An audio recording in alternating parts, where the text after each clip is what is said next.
Min kien dan is-soldat? Għaliex kien hawn? U x'ġelu jħalli jismu imnaqqax fuq dan il-ħajt?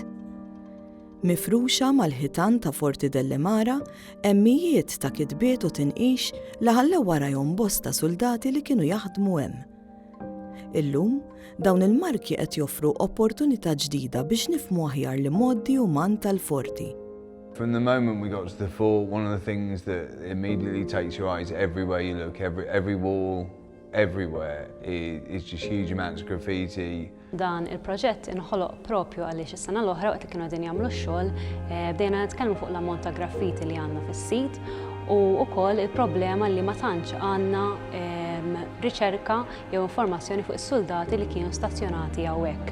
Aħna nemmnu ħafna li l-element uman huwa importanti ħafna biex is-sit jieħu lura l-ħajja u b'hekk beda iħsieb li nibdew dan il-proġett. Biex dawn il-marki jiġu studjati b'mod sistematiku, Heritage Malta qed taħdem mal-Università ta' Bangor f'Wales.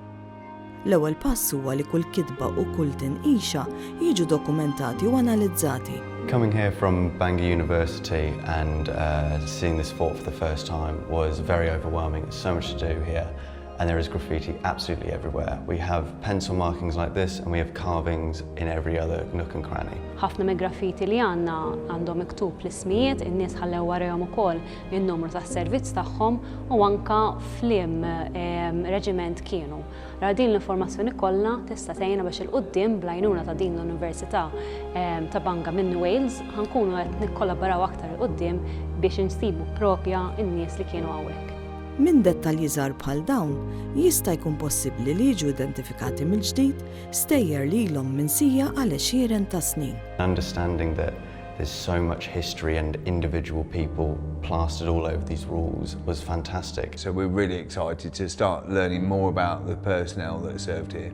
We think there's going to be years and years of discoveries to be made in this place.